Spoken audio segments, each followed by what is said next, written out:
The final request that we'll make to this court will be an order to declare as unconstitutional and to push the intended prosecution of the petitioner in criminal case number 292 of 2018.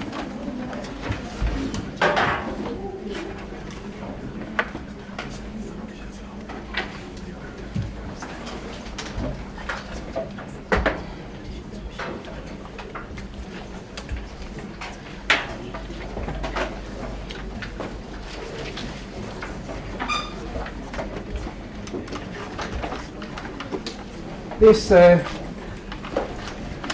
matter commenced with a publication in the Daily Nation on the 27th of August 2018. And if I may take the court to page 82 of the exhibits to the affidavit of the petitioner.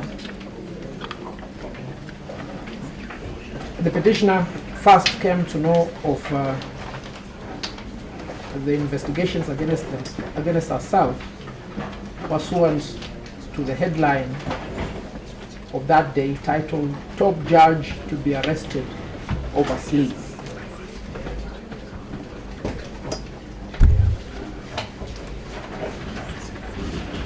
The sequence of events that succeeded that publication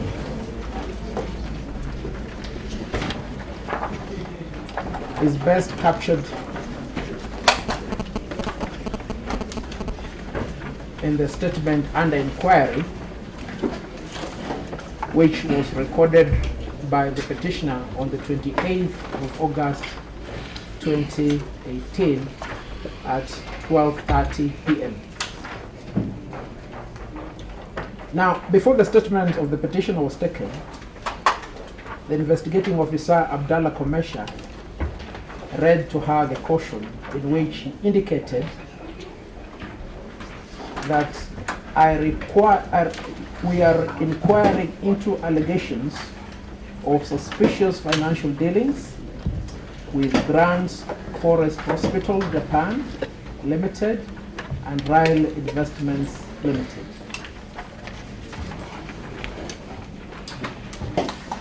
You will find this at Exhibit AKM1 to the affidavit of Mr.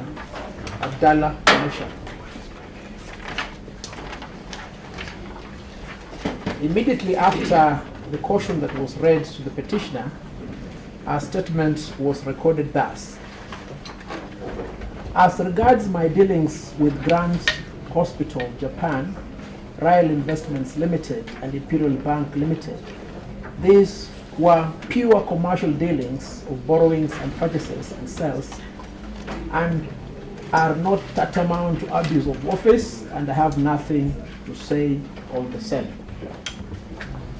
It is on this basis, therefore, that the petitioner has taken the position that her intended prosecution is, for all practical purposes, a case in which the DCI and the DPP are criminalizing a commercial transaction.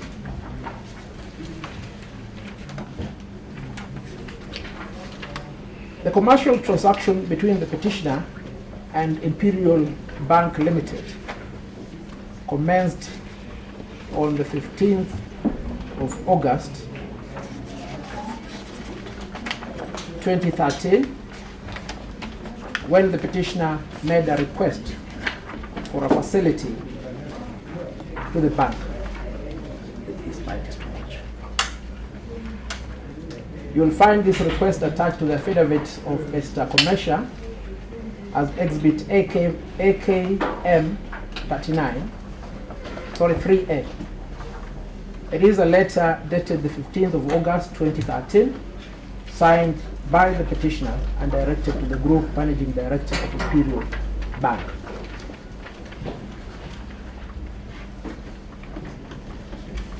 This was a request for a facility of Kenya shillings 70 million intended for the purchase of the property indicated in that letter.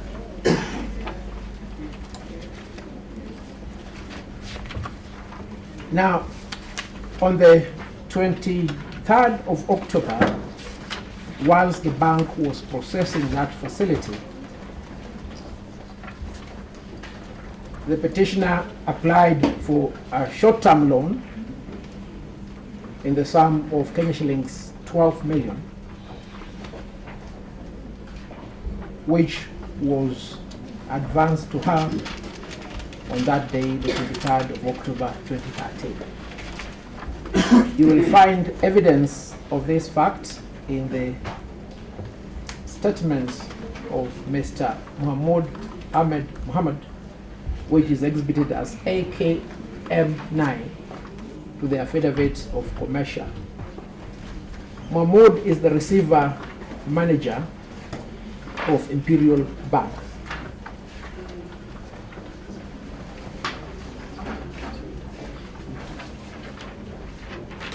On the 2nd of December 2013, a charge in favor of the bank was registered against the property that the petitioner sought to purchase at page 23 to 24 of the exhibits to the verifying affidavit of the petitioner. This was a charge dated the 2nd of December 2013.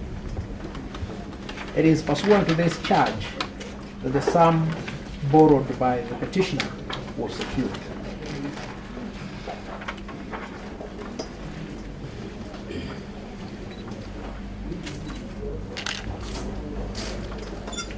The sum secured, being Kenya shillings 60 million, was not disbursed until the 9th of February 2015. In the meantime, on the 26th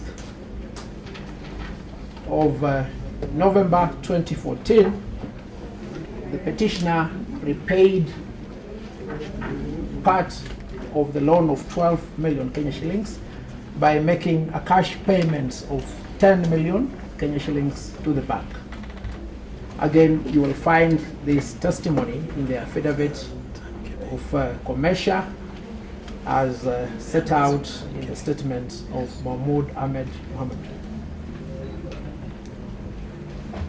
On the 15th of April 2015, whilst that loan for 60 million was still being serviced by the petitioner requested for another abridging loan in the sum of Kenya shillings 80 million.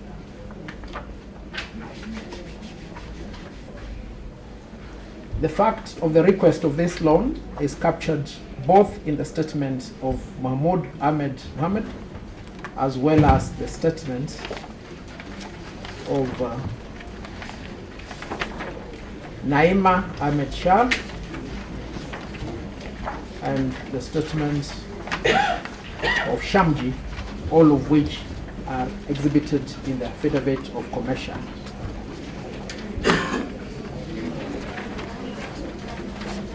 My ladies and my lords, that subsequent loan was secured by a deposit of 5 titles, an arrangement agreed upon between the bank and the petitioner on the 26th of June 2015. Again, you will find this evidence captured in the statements of commercial and Shamji as well as Shah.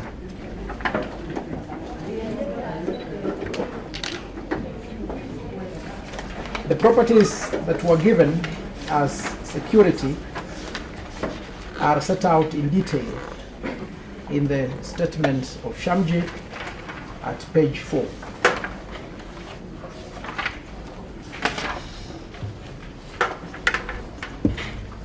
Now, the drawdown for this bridging loan was made on the 3rd of July 2015. The sum approved being 60 million. instead of the initial sum that had been requested. Now, at this point in time, it is evident, therefore, that the petitioner had a total of 3 loans which had been advanced to her by the bank.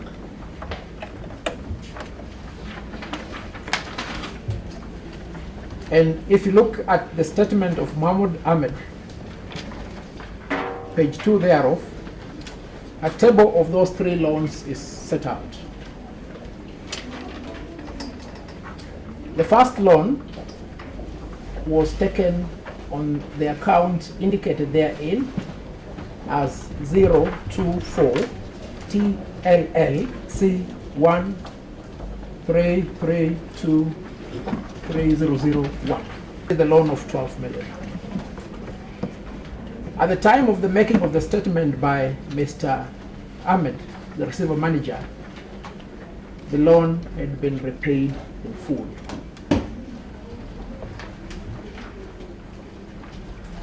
The second loan, the one secured by the charge, is the one appearing as item number 2, and at the time of the making of this statement,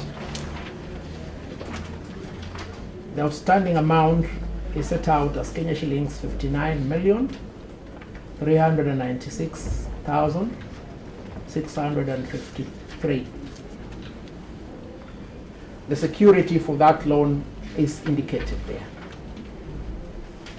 The third loan is also set out with the account. It was a loan for 6 months.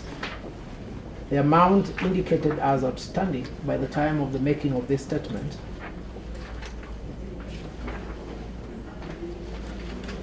is Kenya shilling 60 million.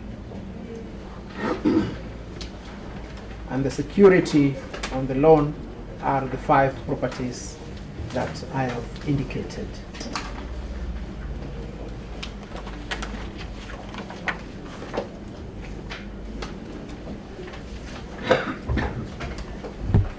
My ladies and my lords, if you look at page 44 of the verifying affidavits to the petition, is an undertaking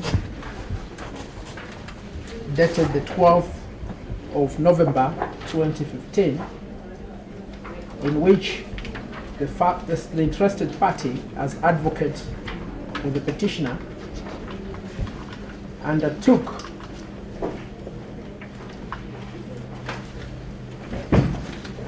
to avail a substitute security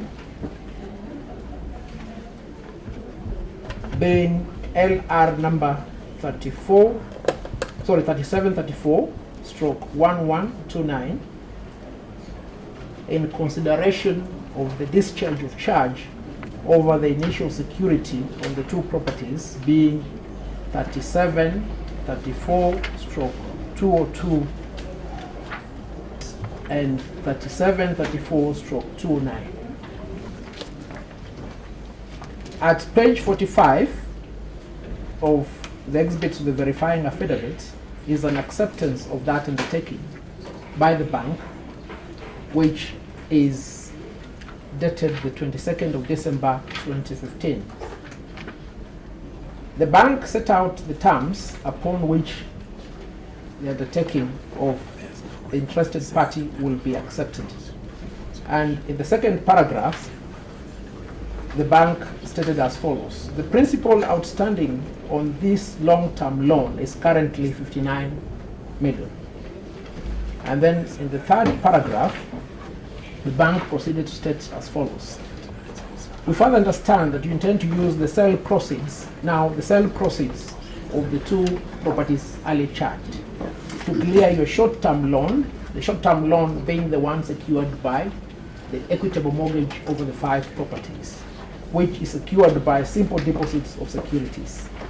The principal and interest outstanding on the short-term loan as at December 8th is Kenya shilling 62 million.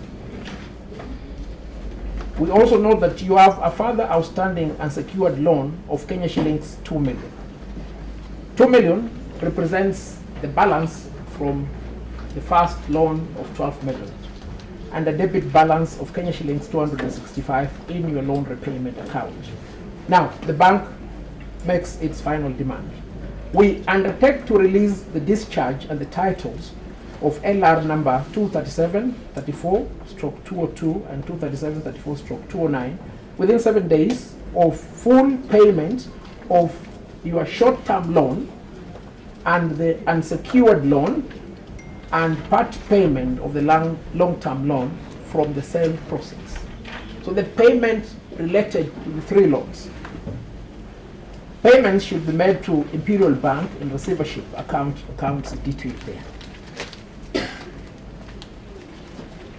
That arrangement was agreed upon, whereafter on the 28th of December 2015, Kenya shillings 65 million was remitted to the bank.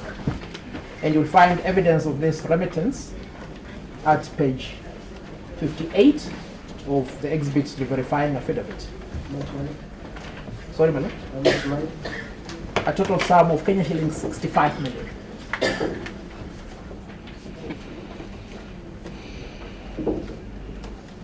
That is on the 28th of December 2015. And then on the 30th December 2015, a sum of Kenya shillings 2 million was paid to the bank. Evidence of receipt of this 2 million is contained in the statements of Mr. Ahmed, the receiver manager, which is attached to the replying affidavit of Mr. Commissioner.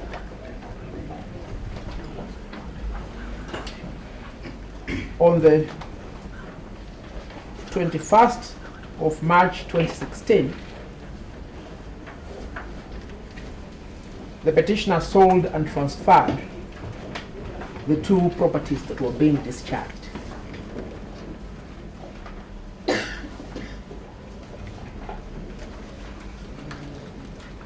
You will find evidence of the sale and the transfer of this property in the supplementary affidavit of the petitioner as exhibit PM12.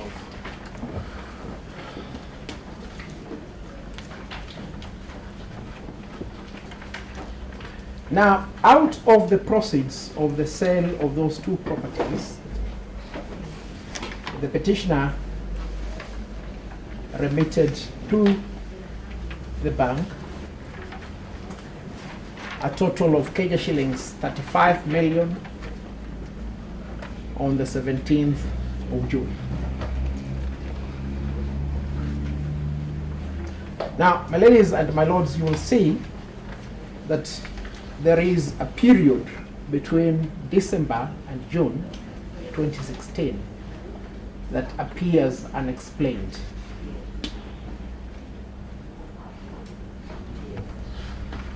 It is this period that the first and second respondents have attributed to the alleged inducement of the receiver manager to discharge the 2 charges and failure by the petitioner and the interested party to honor the undertaking. In her supplementary affidavit, the petitioner has set out in detail what happened between that period of time. And you'll find this commencing from paragraph 25 of our supplementary affidavit, in which she states on oath that she executed a charge over property 3734/1129 in favor of the bank.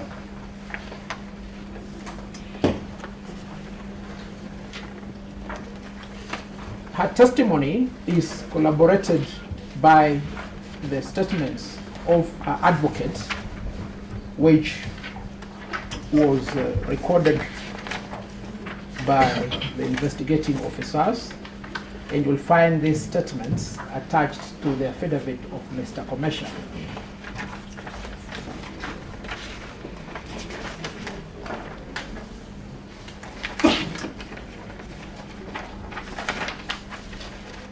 And permit me to read the statement in part, because it is of substantial relevance to this issue. This is what the interested party said. We drew a replacement charge as per our undertaking to the bank. I had it signed by Honorable Mwilu and forwarded to the bank. The replacement charge over LR number 3734/1129 was never returned to the firm for registration. I do not know if there was any negotiation or agreement between the bank and the customer regarding the sale. Then we go back to the affidavit of the petitioner at page 2, paragraph 26. This is what the petitioner states. Before the registration of the charge over that property, I personally approached the receiver manager, Mahmoud Ahmed, with a proposal that, and then she enumerates a 4-condition proposal that she gave to the receiver manager. And what comes out of that proposal is this. Because the bank is going into receivership, and you have my 5 securities, retain them, and there will be therefore no need for the registration of the replacement charge. I undertake to sell the properties, the 5, and settle the outstanding amount. At paragraph 27, the petitioner states the acceptance of her offer by the receiver manager. And what is cardinal in this paragraph is the statement that reads next after the first one. She says, I recall that during my interrogation on the 28th of August 2018, Commercial had this document, a document minuting the agreement between the petitioner and the receiver manager with him. And when I saw it, I requested to be given a copy, which the said Commercial refused to supply, telling me to apply for it in the court.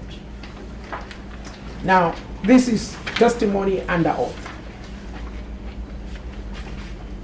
It has alluded to an agreement made between a bank customer and the receiver manager in charge. That receiver manager is the one whose statement had been taken by the investigators before coming to court. An averment has also been made against the investigator who had that document. The two have not traversed that testimony on oath.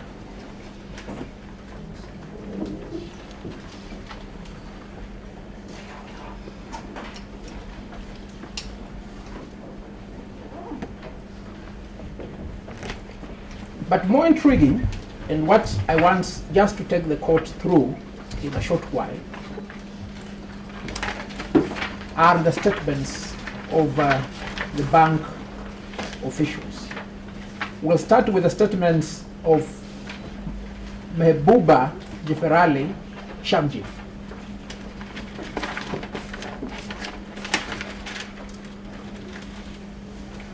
That is the statement recorded on the 26th of July 2018. It's exhibited as AKM4 to the affidavit of Commercial. The court will have an opportunity to read this statement, but several key issues arise from that statement. An admission is made by Shamji that there were 3 applications for the facilities. There was an application for the 12 million. There was an application for the 70 million. And there was an application for the 60 million. 3 accounts were opened for all those applications. We have seen them. There is also an admission that the entire 12 million was repaid in full. Now, at page 6 of that statement, you begin to see the complaint by the petitioner that this is a case of criminalizing a commercial transaction. And you'll find this at paragraph 3. Now, Shamji states that she has been shown some documents by the DCI. And the documents she has been shown make her come to the conclusion that the bank has been left exposed. But her conclusion is more telling. She says this: since her lawyer has given an undertaking, the bank is in a position to call the undertaking in.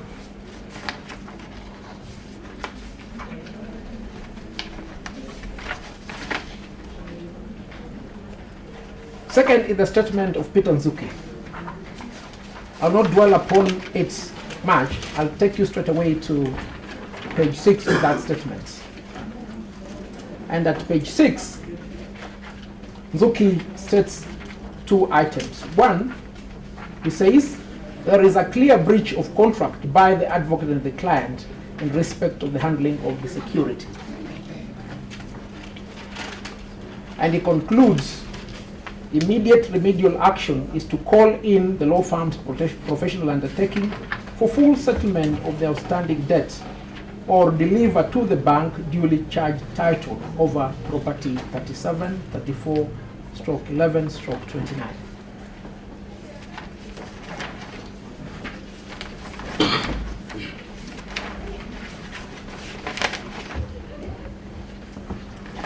Next, I take the court to the statement of Naima Ahmed Shah, which is exhibited as AKM 7 to the affidavit of commercial. Now, at page 2, the second paragraph, this is what Naima says. The investigating team have shown me a cancelled loan booking template dated the 23rd of October 2013 in respect of an unexplained loan of Kenya shillings 12 million. Now, this is a bank official who is being directed towards a particular course to make a statement. Because if there was any complaints on the part of the bank, nothing would have been easier than for these officials of the bank to submit that complaint to the DCI. But what we are seeing is the opposite. The DCI has come. Have you seen this? Have you seen this? Have you seen this? What do you make out of it?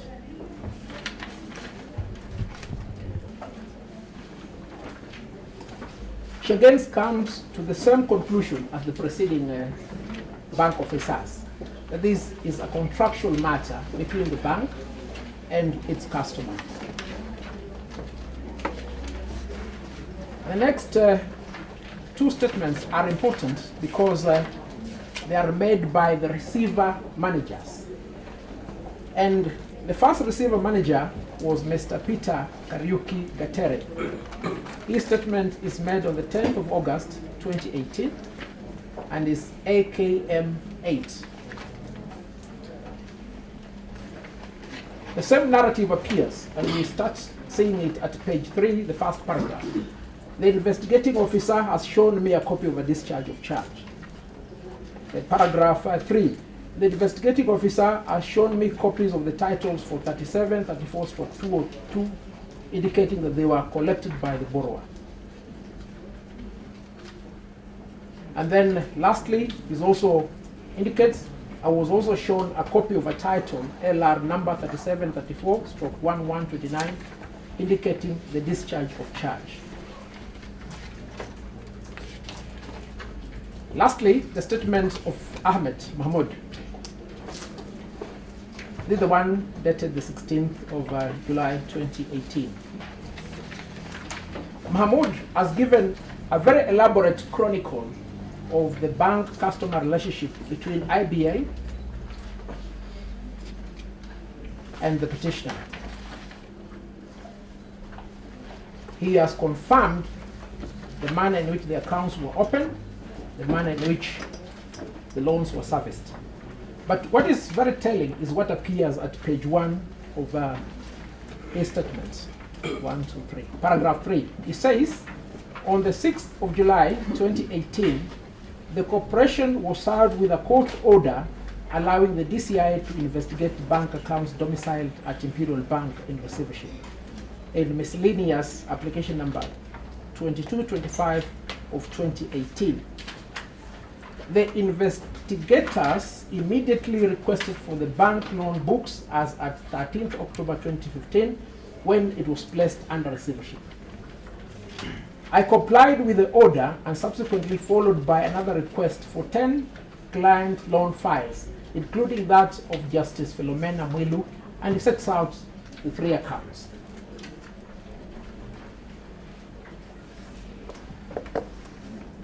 My ladies and my lords, that is the point in time when this inquiry started.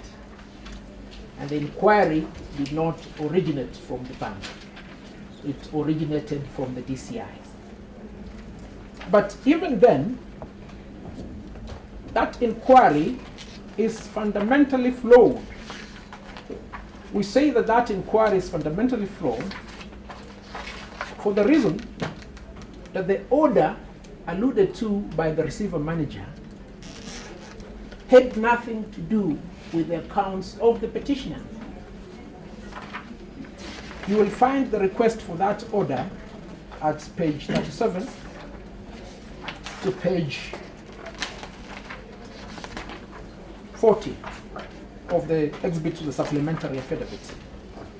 It was a request made by the DCI against KCB Bank in respect to the accounts of Blue Nile East Africa, domiciled at KCB. The account was set out therein.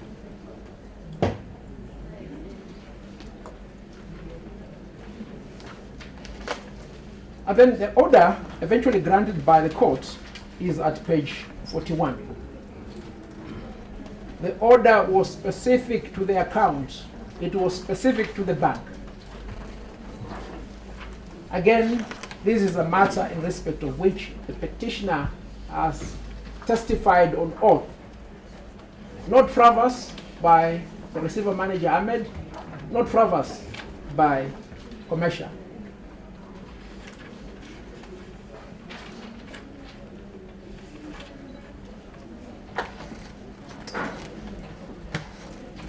What buttresses the petitioner's lamentation that this is not an intended prosecution but a persecution is the fact that,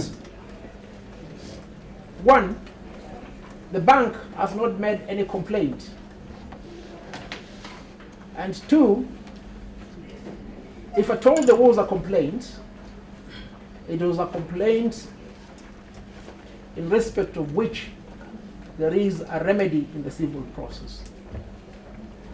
My colleagues will deal with the issue of the undertaking, but suffice it to say that there is pending before the Commercial and Admiralty Division of this court, HCC number 522 of 2015, a claim by Imperial Bank to recover a total of 34 billion Kenya shillings in respect of suspect transactions preceding the death of the then Managing Director, Mr. Jan Mohammed. We have exhibited the pleadings in that suit with effect from page 44 all the way to page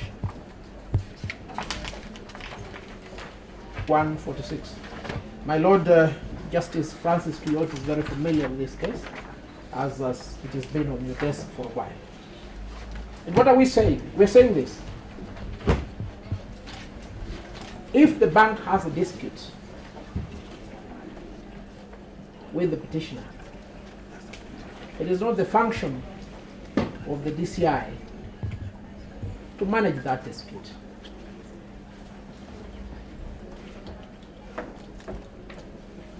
It is the function of the civil process which is available to the bank.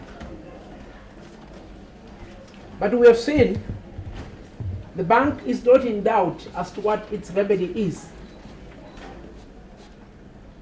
All the bank officials have stated affirmatively that we are aware we have a contract. We are aware we have a professional undertaking. But more importantly, in the statement by the receiver manager, in his statement recorded the 16th of July 2018, and the receiver manager says this, that I wanted to follow up on the recovery, but I couldn't follow up because the DCI took over the matter.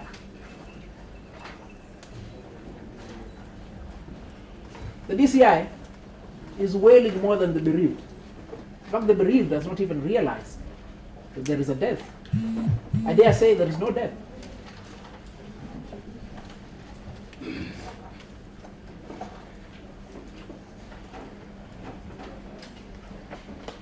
My ladies and my lord, let me conclude by referring you to two decisions.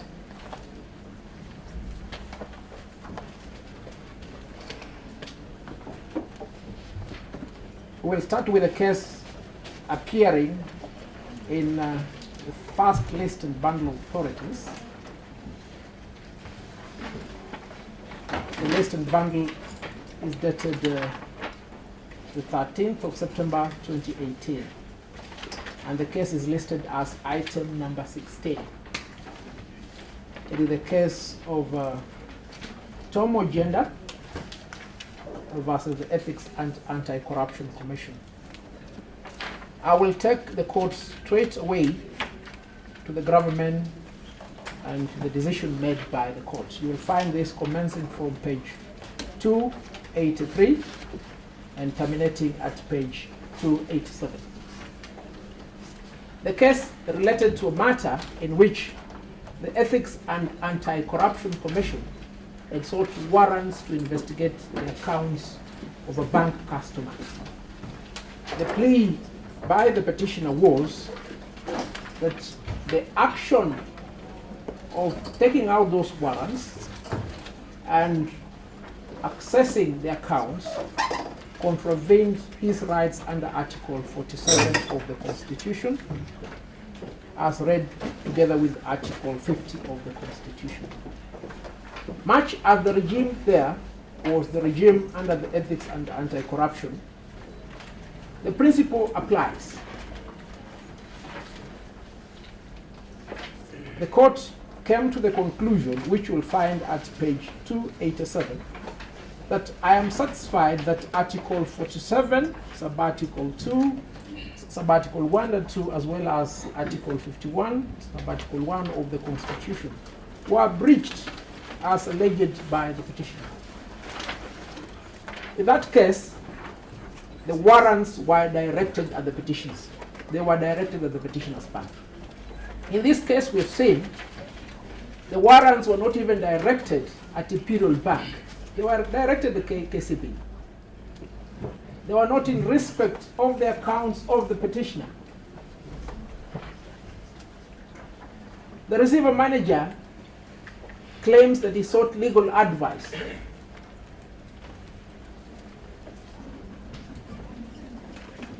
As a result of which, he gave access to the accounts of the petitioner. It's evidence from the face of the request made before the magistrate, as well as the order itself, that the request and the order had nothing to do with the petitioner. So that the transgression in this particular case is of a more aggravated nature than that which befell the petitioner in the case referred to in above. Lastly, my ladies and my lords, in the case appearing in the last list of authorities, it appears as item number 29 in the case of Nidema Technology BV Limited versus Kenya Anti-Corruption Commission and another. It is extracted from page 525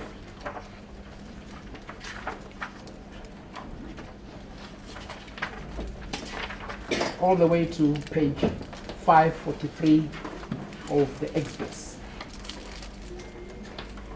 Let me just take the court to the point that was made by the trial court then, which you'll find at page 530. 530, I've underlined down there, and if the court may permit me just to read in brief, this is what the court said. Kenya Anti-Corruption Commission cannot, as a matter of law, be allowed to undo a commercial transaction under the guise of criminal investigations.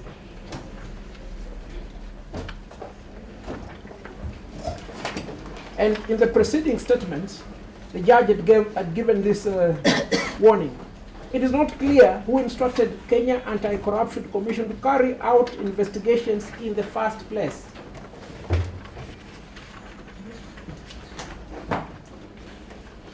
The DCI is not the government inspector. And in this case, I'm referring to the government inspector. That story we read many years before. They cannot hoover around and purport to supervise the performance of commercial transactions. That's not his business. And at page 536, this is what the court said. In the view of this court, all these acts constitute criminalization of a commercial transaction contrary to a specific agreement between the parties. And we have seen the two specific agreements between the parties. There is first the covenant to repay the loan, as between IBL, and the petitioner. There is second, the covenant under the professional undertaking.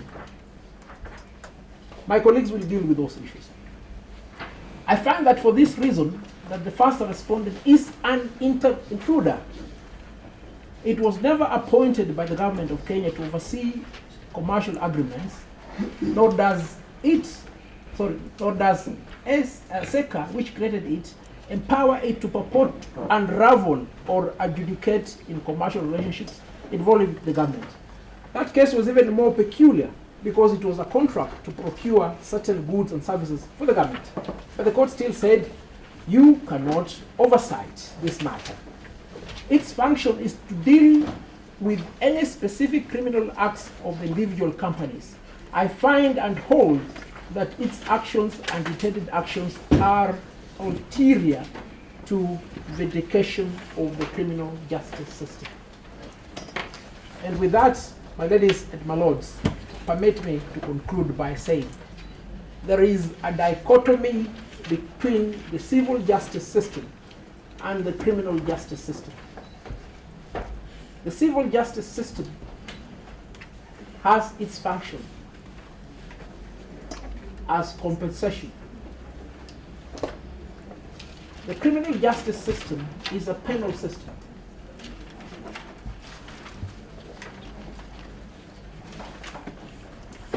The criminal justice system cannot be used, and the court should not condone the abuse, misuse of that system by the DCI and the DPP in the manner it has been demonstrated here. I will now hand over to my senior to deal with the next subtopic.